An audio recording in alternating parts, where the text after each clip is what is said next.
Hello, and welcome to this week's Charity Digital News webinar. If you've joined us before, it's great to have you back.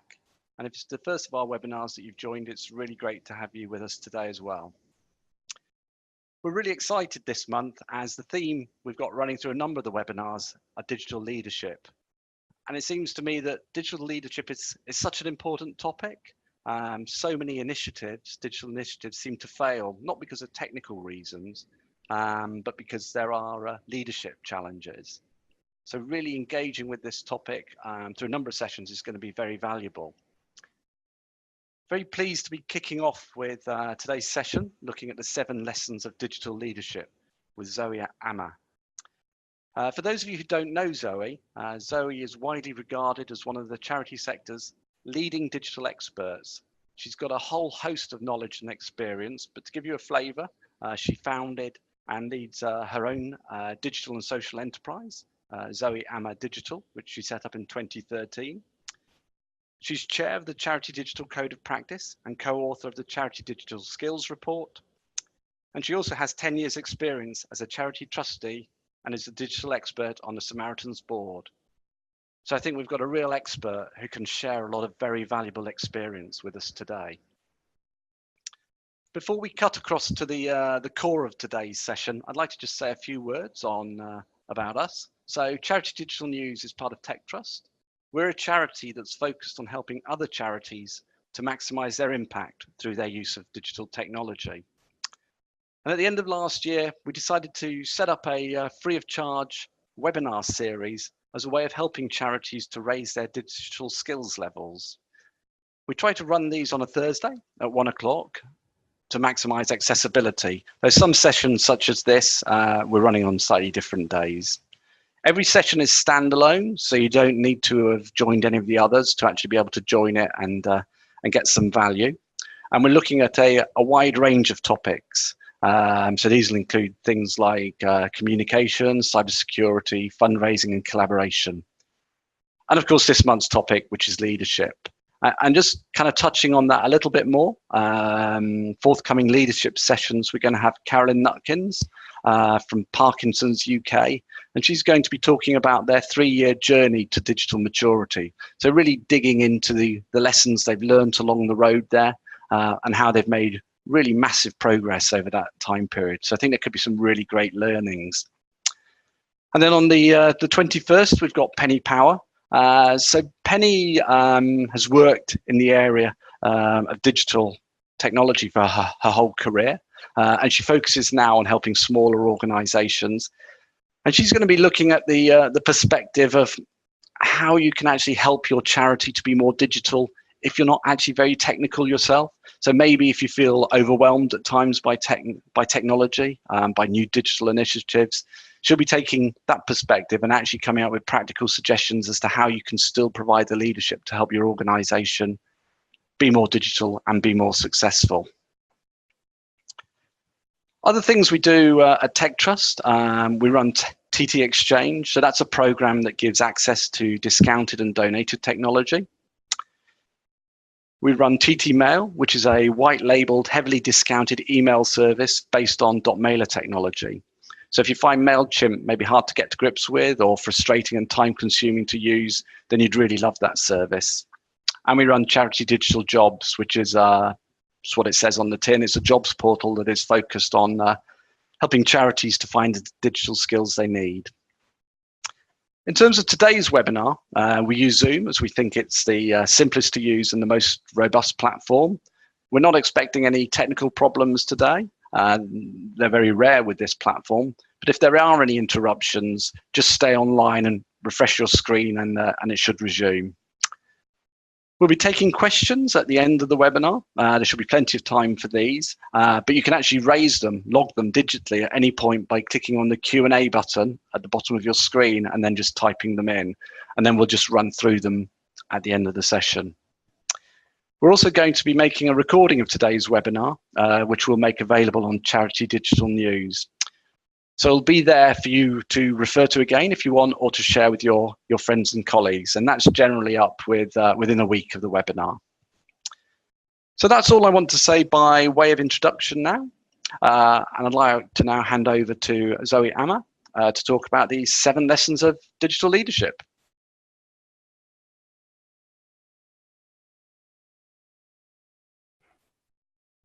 Hello. Hello, everyone. Thank you so much for coming along. Thank you very, very much, Jonathan, for that extremely kind introduction. It's lovely to be here today to talk to you about the 7 lessons, the 7 secrets of digital leadership. So we've got quite a lot to cover as we run through till 2 o'clock, and I'm really excited to be hearing your questions later. Very much looking forward to discussing this topic more with you all. Before that, I'm going to give a presentation on what a digital leader is. As Jonathan says, it's a term that very much gets bandied about in the way that digital transformation once did and still does. So I'm going to break that down and hopefully demystify that a bit for you. I'm going to focus on some key sort of lessons, 7 key secrets of digital leadership. I've got some really nice examples in there of leaders in our sector, from charities small and large, who I think are doing this stuff brilliantly. We're going to be touching on the Charity Digital Code of Practice as well, because obviously leadership is a really fundamental theme of that. And then finally, I'm going to share with you a framework that we use with a lot of charity leaders to help them assess their digital leadership skills. And you can use this whatever stage in your career you're at.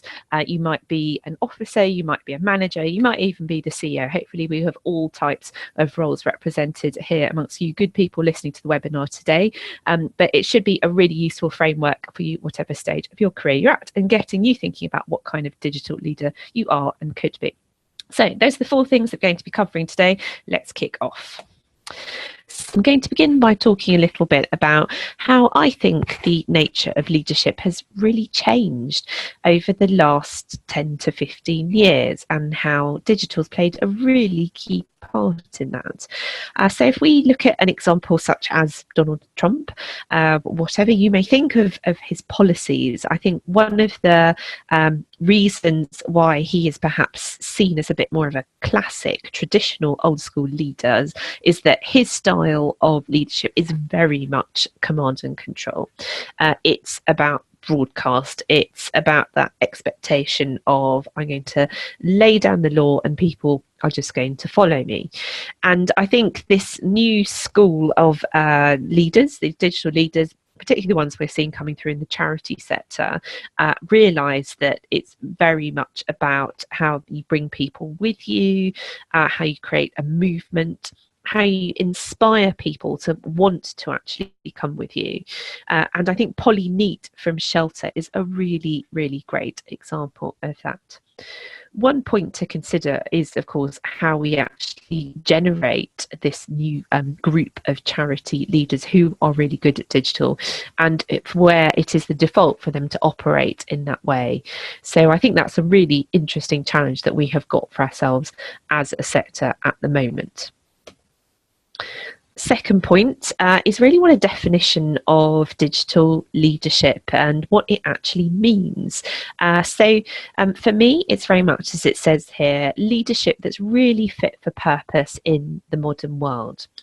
And I think if you do try to operate as a leader in that very command and control, very broadcast way, it just doesn't cut it anymore, and it will only bring people with you for a very short amount of time who may not be truly motivated to follow you and won't be as inspired by you. So I think that's a really key point. It's also about having a vision of where digital could take your charity, and most importantly, how that's going to help achieve its purpose and how to get there. So I think the leaders that we're all inclined to follow in this day and age aren't just the ones who say we want to do digital because we want to be excellent at it. Instead, they'll be saying things like, we want to use digital because we want to double the amount of people that we are helping with bowel cancer this year. So, it's really about bringing digital back to its roots, your roots as an organisation, how you can use digital to achieve your vision and mission. Second point, second thing we're going to be covering today is about those 7 secrets of digital leadership. So I've got 7 examples here from charity leaders across the sector. The first is Laura Burns, who's the Chief Digital Officer at Age UK.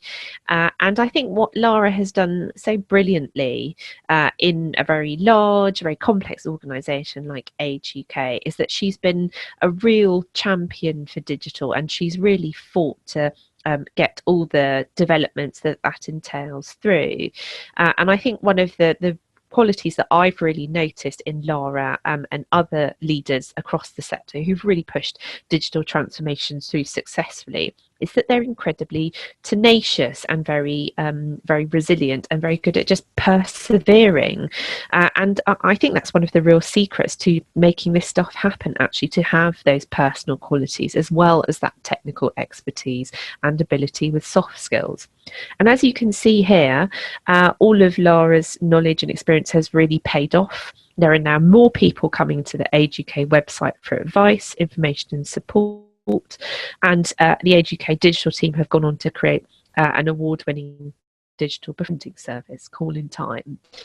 So if you really want to lead digital change effectively, I would look at where you can do some work on growing your resilience, developing your confidence even further, because it's absolutely key. Second point is about some other personal qualities that I've noticed about digital leaders. And I think to bring people on this journey with you, where it's going to feel different and uncomfortable sometimes, it's really important as a leader not to be scared of showing some vulnerability, some uncertainty occasionally, and talking about some of the challenges that you're facing. Because whilst that may sound a little counterintuitive, it's actually really brilliant for inspiring others. It demonstrates your empathy. So a couple of really good examples here. The thread on the left is from Boris Pomeroy, who's the CEO at Mentor, and it's a small charity, and he did an absolutely brilliant thread on Twitter just before Christmas, which was about what he'd learned from his first 6 months as a charity CEO at Mentor. And I think what's really brilliant about this thread is that he was really honest about some of the challenges he faced. So he also addressed some issues around mental health in that thread. He also talks about how, you know, there are days when he's found the job, you know, a real struggle alongside all the excitement of it as well. So I think that's a really, really important thing to do as a digital leader. Just get out there, start to talk more about some of the opportunities you're excited about, but also some of the challenges that you're facing as well. And another really good example of this that I found is Saeed Acher. You can see his thread on the right-hand side of this slide. And he's CEO of a small charity called Explode Mag. He's just 22, he's a pretty young CEO. And he did this brilliant thread a few weeks ago, which you'll see here, which is all about how he was really struggling with some of the, you know, financial challenges that his charity is facing at the moment. And what I love about this is that he's been incredibly honest, really, really frank about some of the issues that he's facing, how he's looking for advice, the impact that his charity has as well. And both of these threads got lots of really, really good feedback on Twitter from other leaders and other people in the charity sector, saying that they found it really heartening to hear leaders who were being so honest and authentic about the problems that they were facing and how they were dealing with them. So I think it's really important to bring people with you on this journey, just by being you, really, and not pretending that everything is plain sailing, but also being really clear and really determined about what you're going to do to face these challenges. That's what I think Boris and Saeed do here really effectively.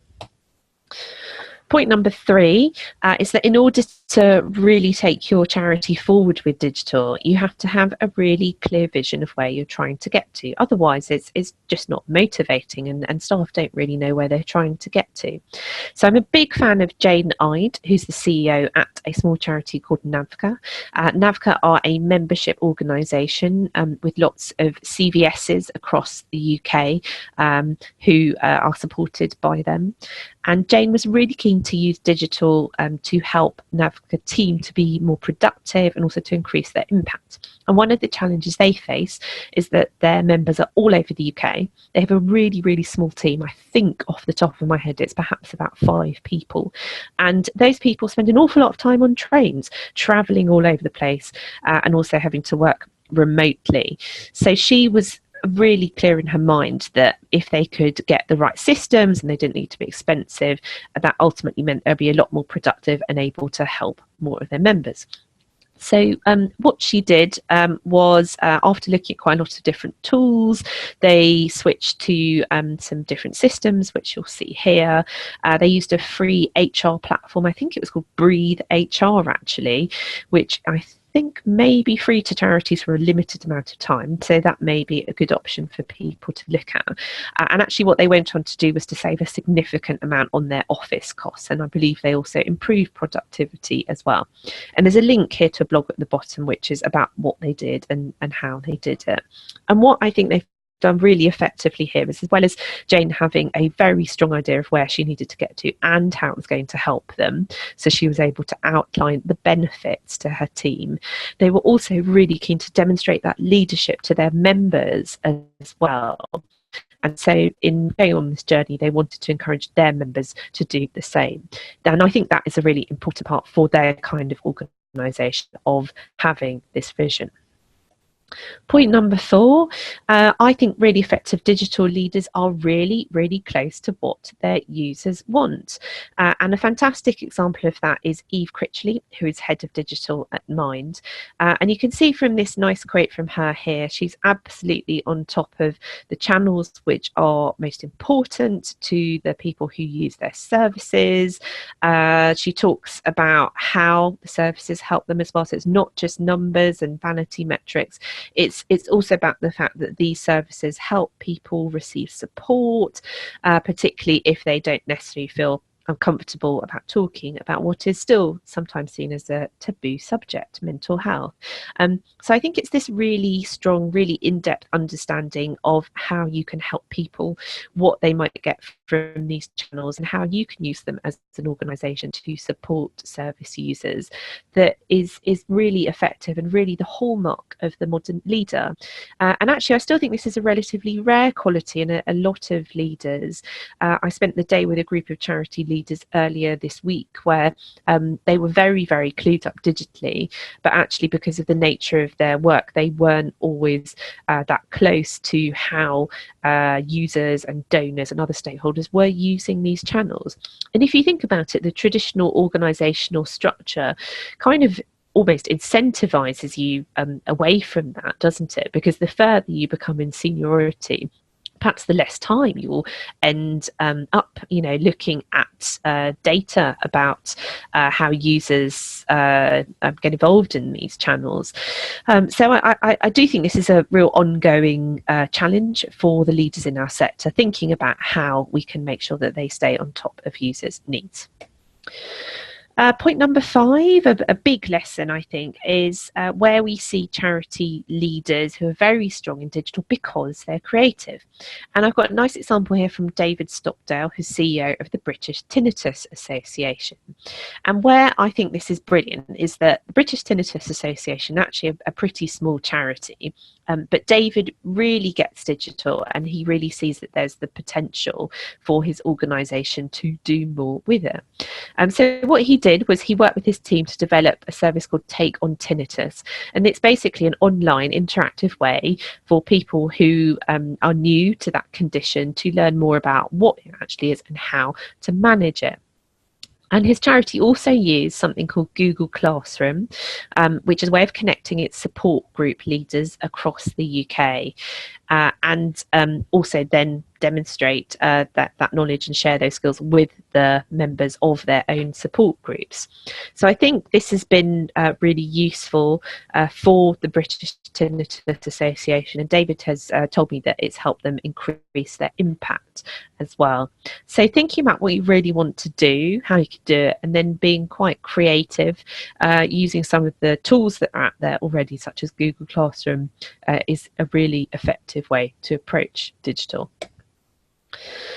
Sixth lesson is that what I've observed about charity leaders who are really good at digital is that they never stop learning. They're really good at leading from the front on showing how they are continually growing and developing and evolving and developing new skills and experience themselves.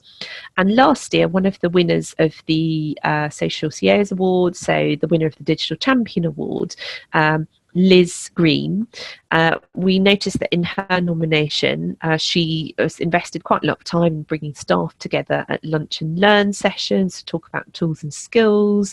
And she also helped colleagues with some quite low digital skills to see the benefits of using digital to them. And I think that's really important as a digital leader. Show how you're learning from the front. Really demonstrate how you are learning, how you're growing, and think about how you can help staff and colleagues around you learn as well. And then make it easy for them to do it. Seventh lesson, they are really keen to take responsibility for developing the digital skills on their boards. And this is something which I'm always really pleased to see in a CEO. If we go in and we work with a charity CEO and they're already saying, how do I get a digital trustee on my board, or how can I help my trustees get up to speed with this stuff, then that in itself is a really good sign that they are taking ownership of this and they're keen to help their board learn so that they can make really informed decisions about digital. And the CEO here, Lou Cook, she's actually looking for a digital trustee at the moment, if anyone is looking for one of those based in the Liverpool area. And I thought this was just a really positive sign of a CEO who's very keen to develop those skills on her board and is looking at how they can do that. And then finally, I just wanted to say a little bit about the Charity Digital Code of Practice. Now, there are 7 principles in the code.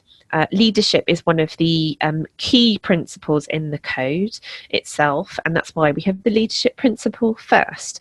So I would very much encourage you, if you're keen to develop your digital leadership skills, to take a look at that first principle in the code and think about where you are in relation to it. Are you following the best practice in it? What are you doing well? What could be improved? And also to think about where the leaders in your organisation are in relation to that principle. What's going well? What could they do even better? So I would very much encourage you to have a look. And then a final point is we've developed a framework which is about what good digital leadership looks like, and as you can see, it's focused on 4 key characteristics, and this is based on years of experience of working with hundreds of different leaders across the charity sector and other not-for-profit leaders, and what we've observed about what they're really like and their behaviour that's helped bring other people with them, and we brought it down to 4 different characteristics and what these look like in terms of what those behaviours are. So I'd encourage you to have a look at that at some point. It's actually quite a good tool to use with your team, to talk to your CEO about as well, and to ask people to rate themselves from 1 to 10. And this is actually a really good way of helping people identify what gaps they have. So what the way we would use it is we'd say to them, well, let's look at the understanding, for example. So if you were to look at those 5 different ways of behaving there, what would you rate yourselves out of 10? And then that's a really good objective way to get that discussion going about, well, if you rated yourself as a 4, what would help move you up to a 7? So I'd encourage you all to have a look at that in your own time, and to think about where you are and also where your leadership team are as well.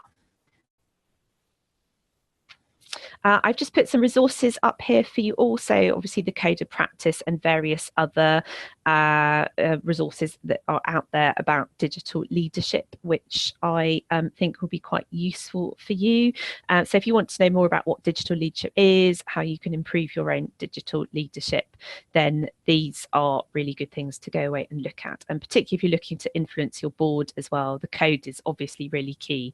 And there are also some guidelines that we worked on with the Charity Commission a few years ago called Making Digital Work. And that's all from me. So I would really like to take some questions. Okay, yes. Let's go to the questions anyway. So yes, I've got one here, which is on the subject of funding.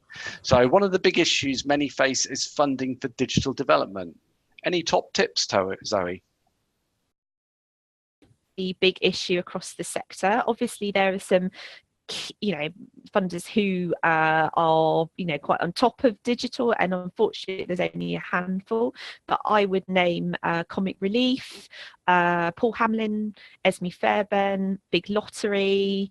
I think one of the big challenges is that for all those funders, they do get a lot of applications around digital, because as we have seen, and as that question demonstrates, there's a real gap between supply and demand in the sector.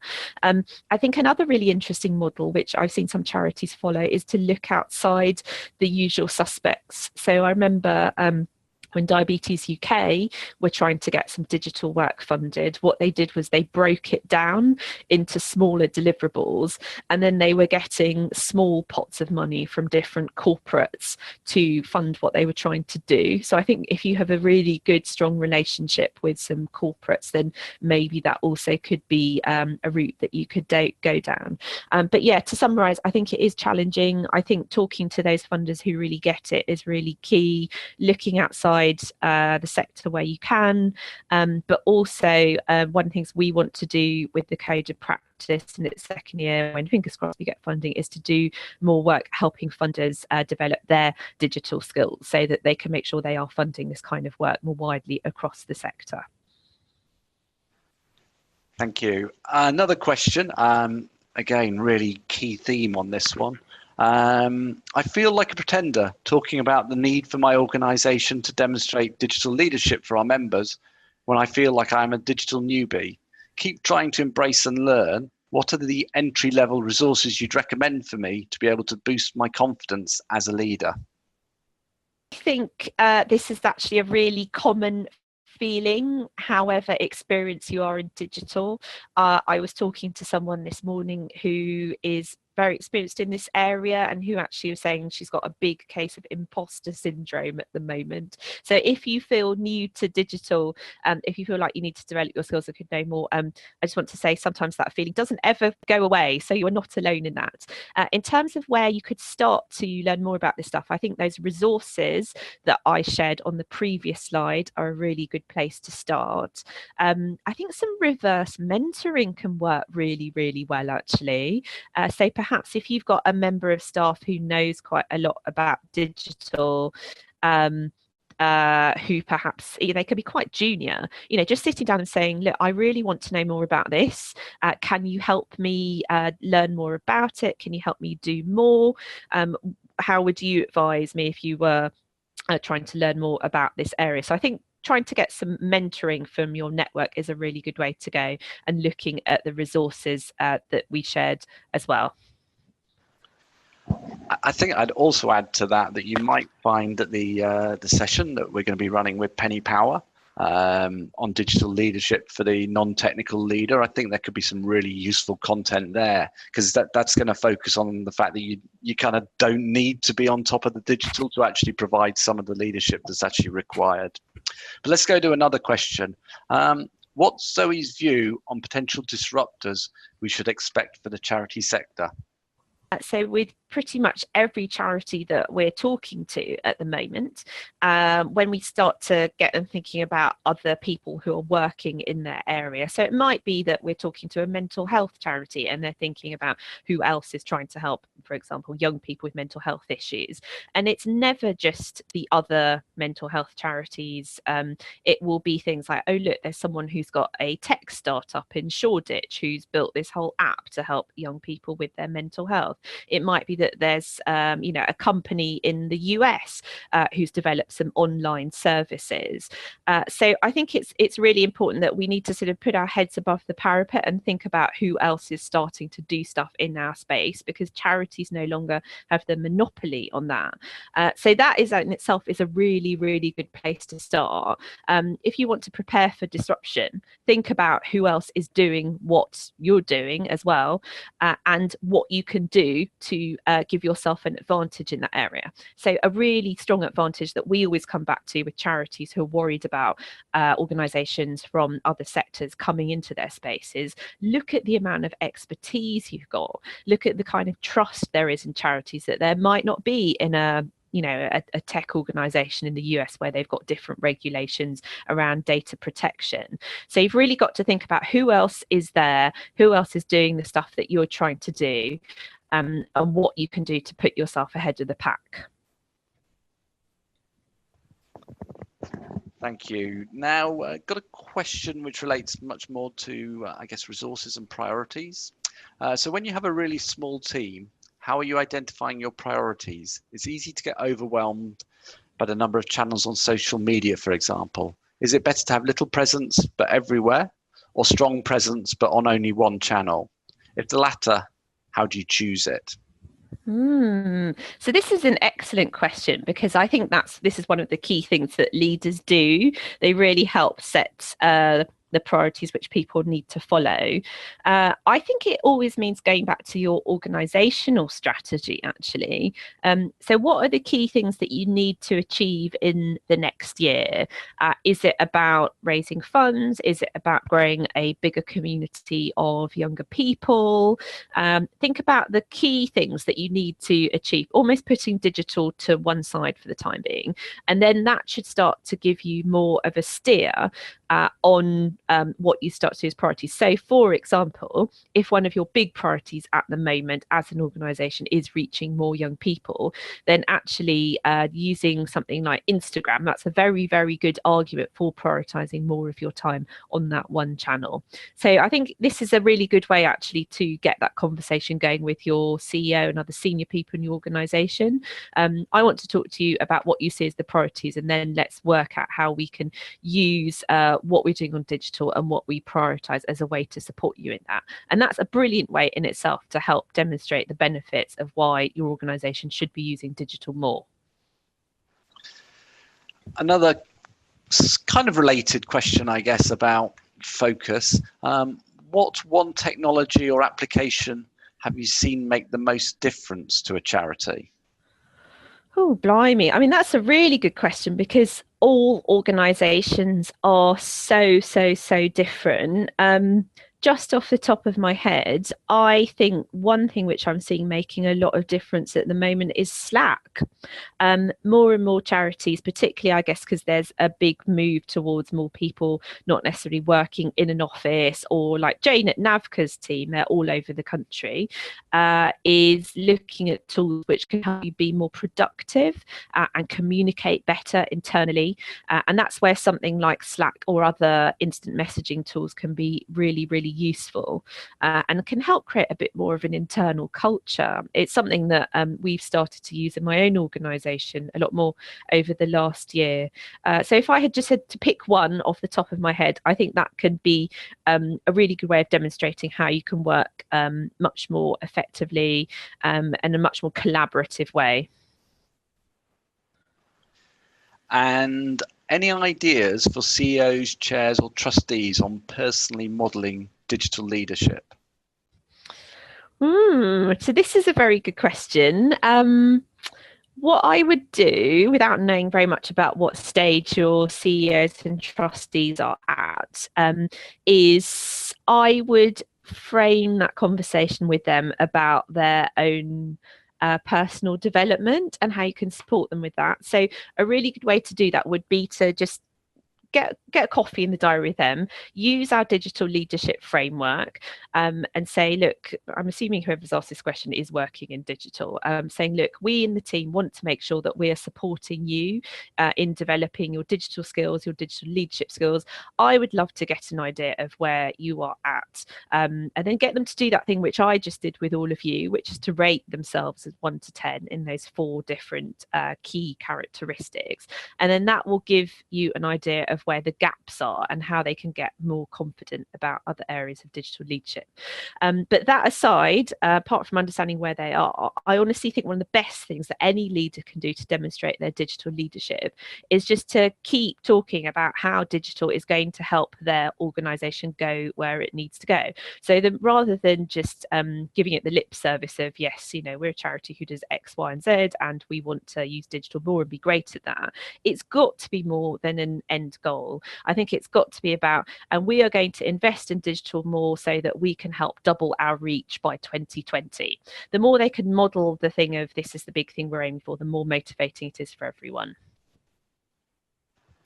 And we've got a question that's actually very topical at the moment. So we're a small charity with no staff. So that's actually the majority of charities, obviously. And we want to get more digital within the board. Any advice on how we can recruit a digital trustee? I get asked this question every couple of days. It's a brilliant one. I think people are really starting to do more in this area. Lots of places that you can start to look now. So Reach Volunteering, I think, are absolutely brilliant. They have an online platform and you can go and register your vacancy for free there. Something else which small charities I know have done really effectively is talk to their local Chamber of Commerce. I met a small charity yesterday at the Media Trust Conference who are going to try finding a digital trustee who's studying at a local university, because it could be a postgrad even, just someone who's got good digital skills. So I think those 3 places could be really good for finding trustees who are good at digital. And we've got a question about resources and frameworks. So you've mentioned quite a few of them during the webinar. I know there was a slide with some links on, but are all of those resources and frameworks on those links, or are there other things that people should be looking at as well? Specifically about digital leadership. The only other one I'd mention is particularly useful actually for the last question, which was about how you find a digital trustee, is there's a framework that Reach Volunteering, CAST, SCVO and ourselves have produced, which is about how you know you need a digital trustee, what you should look for and where you can find them. So I'm very happy to send the link for that out to you guys, and then perhaps it can be sent out with the slides. Thanks for that. Yes, that'd be really helpful. Yeah, one other question. I keep being asked what I mean when I use the word digital. What's the best descriptor you've heard used to explain it?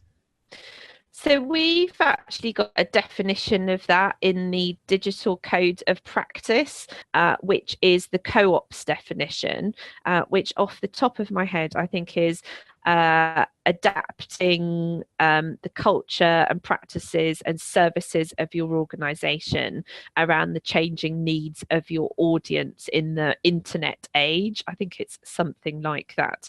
And so I think that's a really, really good definition to use. Okay, good. And I think we've covered all of the questions now. Oh no, sorry, we've got one other come up. Achieving UX. So some people might not know what UX, so you probably need to explain that. But achieving UX is important. But when you haven't had digital supporter journeys before for your journey, where do you start to learn how to welcome supporters? Oh, so good question. So it sounds like from that question, their organisation hasn't yet developed user journeys. I hope I've understood the question correctly.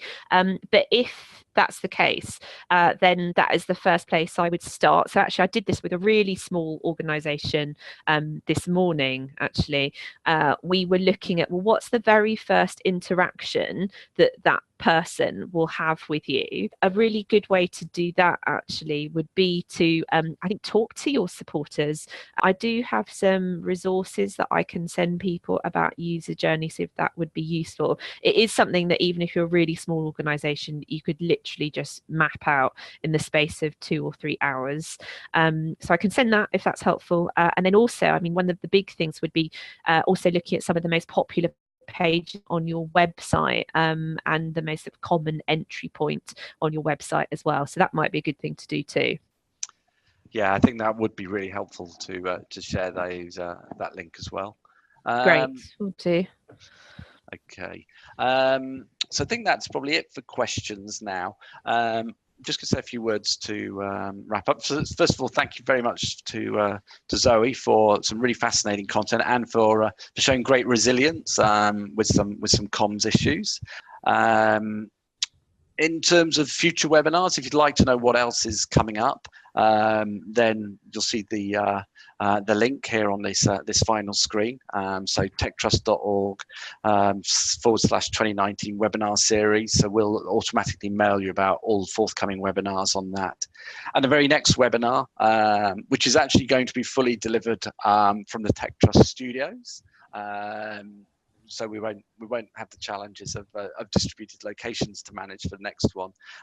Is with the National Cybersecurity Centre, and if you are concerned at all about the threats and your security, and I think, you know, I mean, even Tech Trust, you know, we are seeing this now. People are trying to phish us on a daily basis. We had somebody try to extort through impersonations some cash out of us as well this week. So we're seeing it's a really live topic. I'm imagining it is for many other charities as well. So we're actually going to be looking at what the steps you can take to improve your security at the session, which is next Thursday.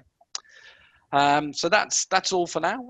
Thank you very much for joining us, and thank you very much for persevering with us through some technical challenges. And I hope to see you, listen to you, communicate with you at a future webinar. So thank you very much and goodbye.